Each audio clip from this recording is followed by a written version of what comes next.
Maghapon sa inyong lahat, kami ang unang pangkat. Sa pasilyo ay makikita ang magugulong estudyante na nagugulo at naiinay.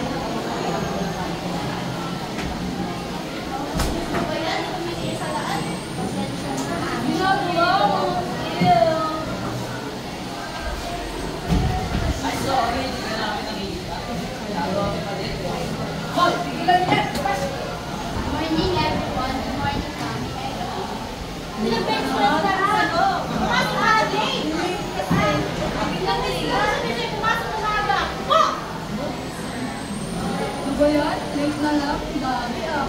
Paano na?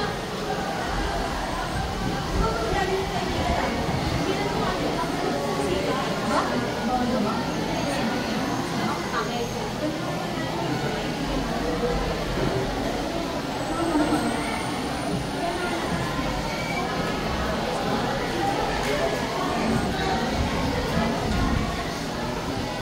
Sana maging sabi na ang para namin.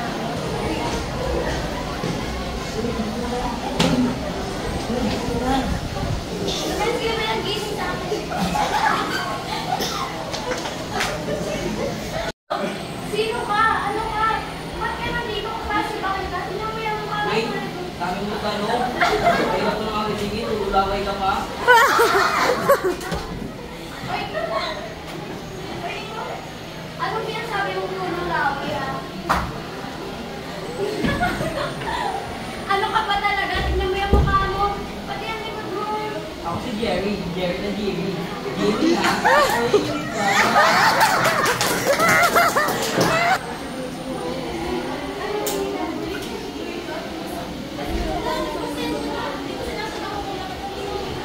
May sakit ka ba? Wala naman.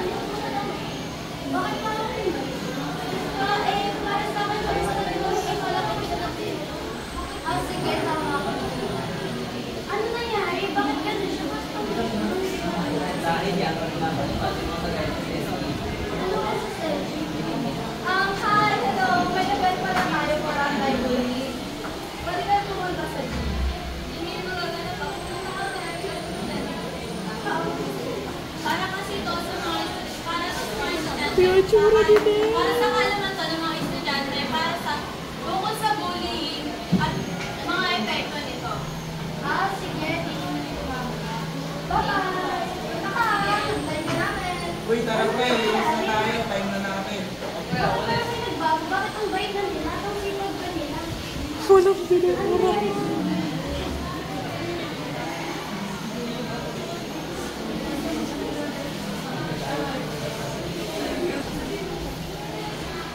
Learning ma'am, sasabihin ko sa sure, go ahead. Ngayon po Friday, meron po gaganapin na advent-bullying program sa stage 2 ito gaganapin. Sa may gym po. Inaanyayahan po ang lahat na sumama at inaasahan po ng mga puro ang inyong pagpapakita doon. Maraming salamat po. Anyari, nananaginip ba ako? Nag-iba ba yung inip na namin? Bakit nagbago na sila? Bakit ang gabay na nila? Pepe, dami mo namang tanong. Di ba yan ang gusto mo? Ang maging kabuti sila, maging mismo ng eskwelahan? Ayan, your wish is my command. Kuya, hindi ba tulog? Nagtapaksi? Maniginip lang pala yun. Nasaan si Jerry? Okay ka lang? Si Jerry? Kaya ako. Si Jerry? Jerry?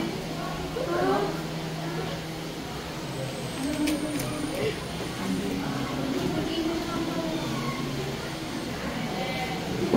Ano nangyari? Bakit gano'n? Naginip lang pala yun. Akala ko talaga mabuti na ang paaralan namin. Akala ko maayos na ang lahat. Ang galing din na ngayon ni Riva. Sobrang sipag niya na rin. Hindi na ka napansin? Yan siya, pabida lang yan. Kaya ako nilin siya. Kaya, sana tayo rin, no? Ay, nako. Kailan kaya natin mababago yung sarili natin katulad ng sa kanila? Sir, nais ko po sana mag-convince about sa amin. So, hindi naman, may mga katanungan na ako para ako ba?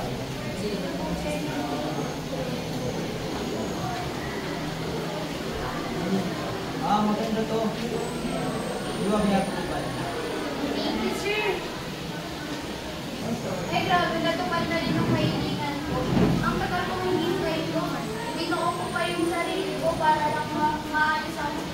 patakaran na eskwelahan na to.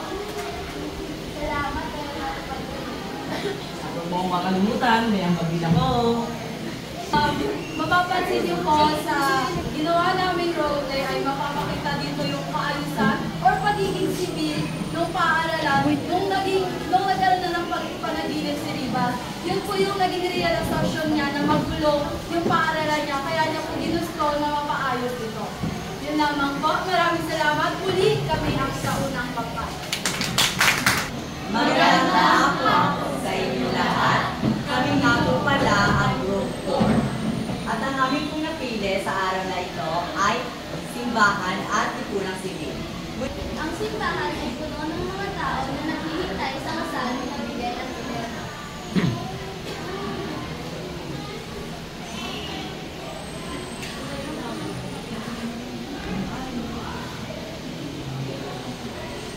Hindi rin napili. Kayuhay mo natin sa harap ng Diyos at ang ikaw sa mga metong ko at tunay. Kailangan mo ito pangalagaan at pagkakain ang manay mo na sa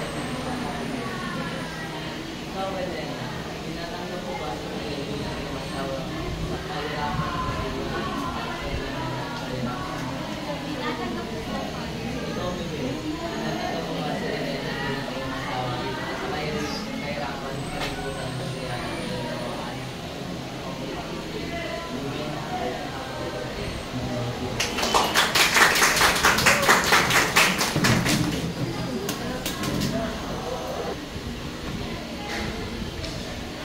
Kapagod. Mahal, nakadaan kasi ako doon sa may barangay. Malapit ko sa bahay natin. Nakita ko yung mga bata. Mga masasaya sila. At kita-kita yung mga kinis sa mga mukha nila. Napagtagtuloy na parang siguro na nakakatulong ka, no? Masaya rin ako na nakatulong tayo. Kahit maliit na bagay para sa kanila, na nila. Gusto mo bang puntahan natin sila ang tutulungan?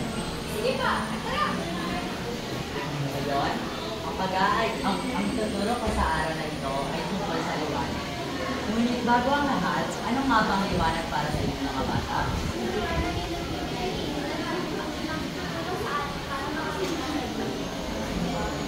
Pero bakit po naliliwanag? Ang liwanag ay sumisimbolo sa pag-asa at katotohanan. At ang pinakamagandang liwanag na iyon ay ang Panginoong Diyos natin. Ulag nitong isang maliit na kandilan. Kahit napakaliit nito, kaya nitong magbigay ng liwanag sa buong sibil. Ganon din ang Diyos. Kahit hindi natin siya nakikita, nagbibigay siya ng liwanag sa atin at pinapakita niya ang pinapadama niya ang pagmamahal sa atin. Nakikita niyo ba ito? Ala, sila yung nagbibigay ng pagkaidanan kanina. Tama. Dahil sila ay isang liwanag din. Sapagkat nakikita ang liwanag kapag ito ay tumutulong at nagpapatawad. At isa sila doon. At sana, maging ganun din kayo na katulad nila, tumutulong sa kapwa. Ngayon, dito ko muna tatapusin ang session natin. Kasama uli yan.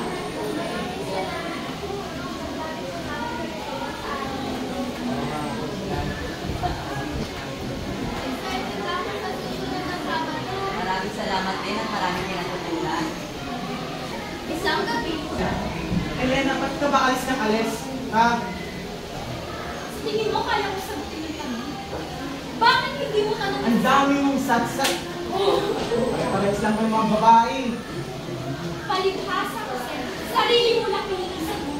Di mo ba ako naiisip, Miguel? Ako yung laging na ako. nandito. Ako yung laging nandito. Minamahal ka.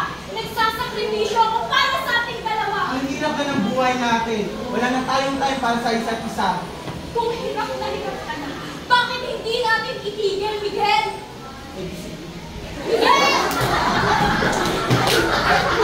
Mga kapatid, tandaan niyo palagi ang awal at katulungan sa ating buhay sa ating kailangan natin itong lahat sa pagkakas, may pagmamahal at pagtutulungan sa isa't isa.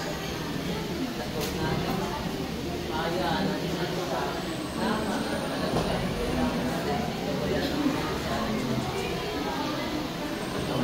Yes, okay. Kasi bakit hindi ako nasa sinasabi? Di ako mapakali. Hindi ko alam kung bakit.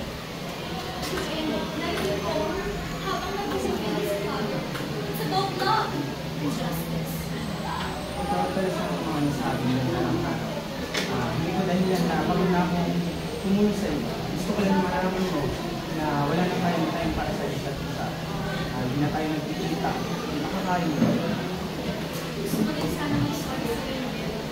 Kasi kung hindi dahil nagtaas yung emosyon mo, siguro, nasa maayos na kalagayan ka tayo.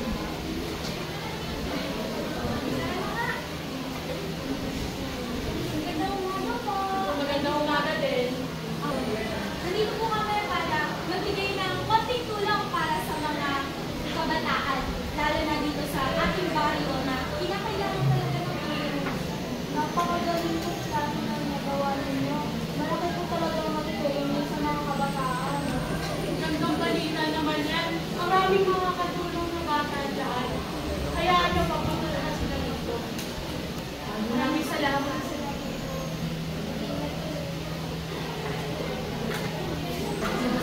Uy, ang tagal namin hindi nakikita. Ano na?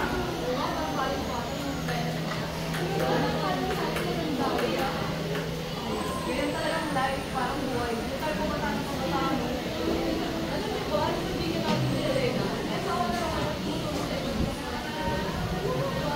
Parang magabi lang, tinatanong niya pa tayo.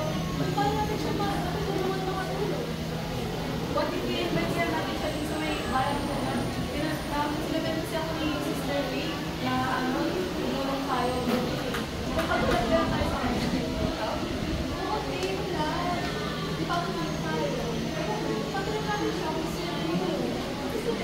Sabihin natin sa kanya.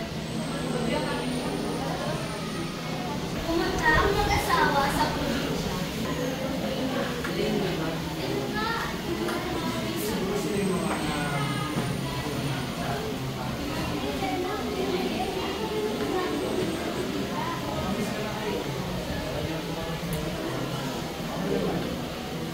Kayo, grabe, gusto kami nagpapasalamat kasi hindi namin pinakala, out of nowhere, may nakakilala para sa amin, di ba?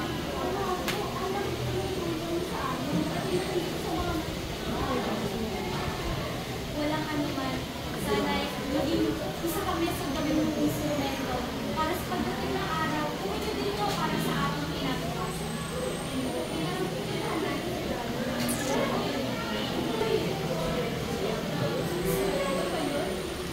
Oo nga!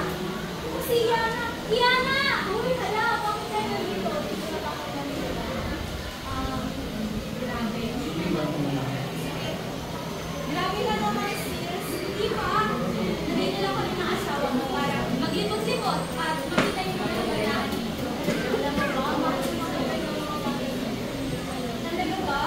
Grabe. Ang sarap talaga sa pakiramdam na nakakatulog kami. O siya, sige na. Pumuntahan pa kami ng asawa ko eh. Bye-bye!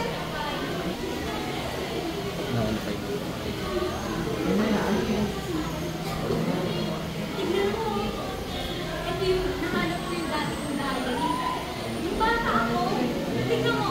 Ito yung pinapangarap ko dati. At akalain ko yun, nung bata pa ako. Nakasulat dito, pinapangarap kong makatulong sa mga bata. Grabe, talino ko naman. Bata ka lang gusto mo yung ngayong malaki ka na, natupad mo ngayon. Sana, ganda lang yung natin mga Maraming salamat din Mia. Kasi kung hindi din naman dahil sa'yo, hindi naman ito magiging imposible. Tsaka natutuwa din ako kasi marami na tayong matutupad ng magkasama. Uy, si Elena ba yun? Uy, Elena! Uy, kayo pala yan! At kayo na po dito. Ako okay ng mga tao na ito parang ngayon na nagkita-kita ah. Siyempre, balik tayo. Uy, may anak ka na. Uy, wala pa, tama. Virgin pa.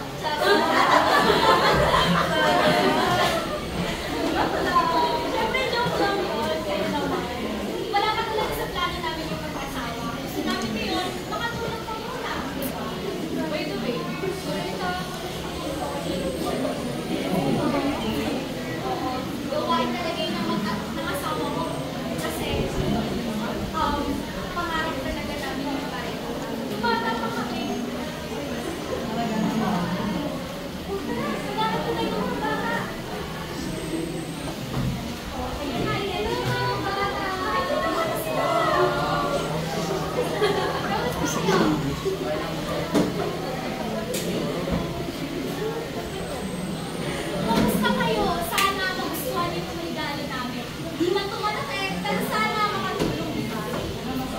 Tama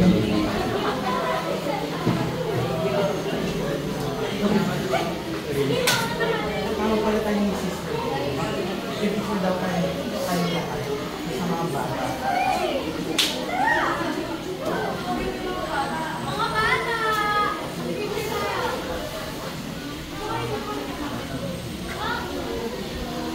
Tumingin kayo ng camera, ha? 1, 2, 3. Jump shot! Ay!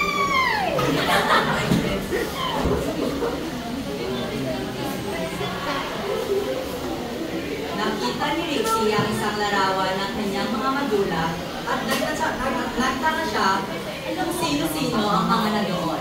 Sa sobrang curious niya, kung sino ang mga yon ay tinanong niya sa kanyang mga magulang.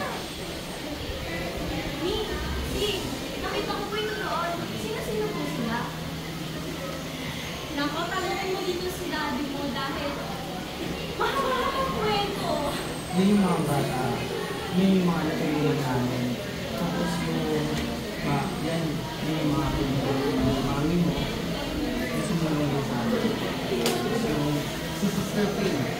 Siya yung Nagsimulang magkwento ang mag-asawa tungkol sa nangyari dati.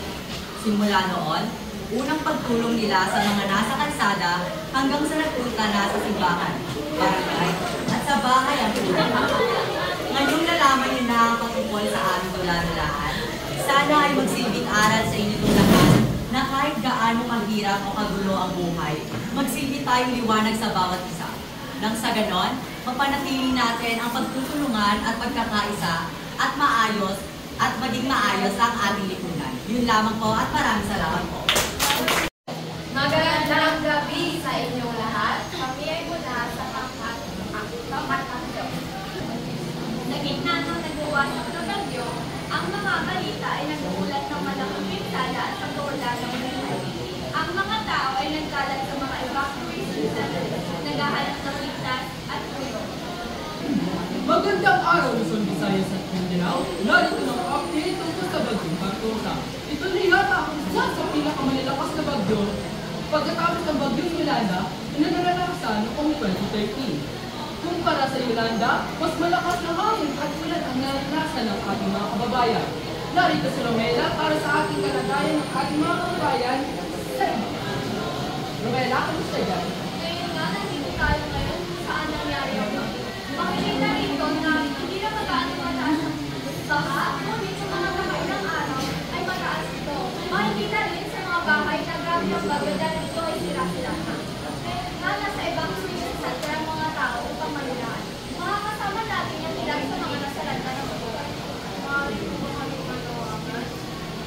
Pa, umuwi ka na. Ano sa'yo, mama?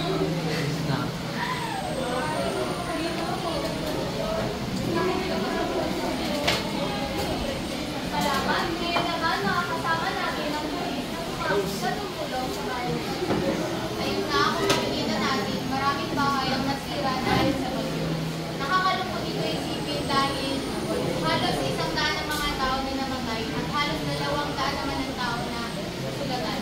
Sa ngayon, ang mga tao ay nasa evacuation center at ligtas na. Ngunit patuloy pa rin ang aming search sa pagtitingin ko meron pang naman.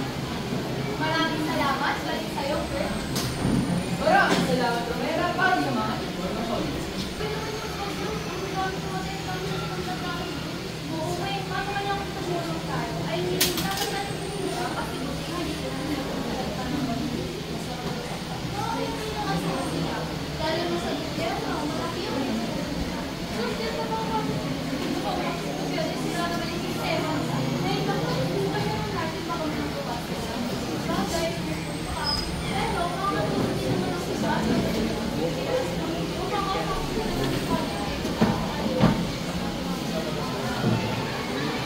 Isa ang bayan ng Sartailes sa pinakamalala at isalatan ng bagyo. Humihingi po ang bayan ng Sartailes ng tulong at donasyon. Nagsasagawa ng programa ang mga alente ng bayan para sa mga bisa na salanta. Maaari po kayo tumulong sa pamamagitan ng pagbibigay ng damit at pagkain. Kung bukas ang iyong puso sa pagbibigay, maaari po kayo pumunta sa bayan ng Santa Ines at ibigay doon ang inyong donasyon.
Uy, Noela! Tara na! Kailangan natin tumiyak sa barangay. Oh, ang dami naman yan. Sige, ako na lang mag-ibigay dito. Pero may gagawin ka ba? Pero ang sabi ni Father, meron dalawa sa atin. Ako na lang, kaya ko naman din. Saka dati ka na bibigyan ng mga tulong. Ngayon na yung mga gawin mo. Sige, salamat. Ay, ako, ang kamay ko lang ay nagagawang bukyan sa mga disakala. Okay, hindi na lang talaga sa barangay na ngayon. Ang balita ko lang, walang kamay na mag-i-imagine sa atin. Pero wait ko yun, pinagbabalaan nila yung mga tao. Oo, hindi na kalito. Ano ba? Si Rowena nakita ko lang sa vlog niya. Pero hindi natin. Pero di ko na nakita ko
Ngayon, parang isang magandang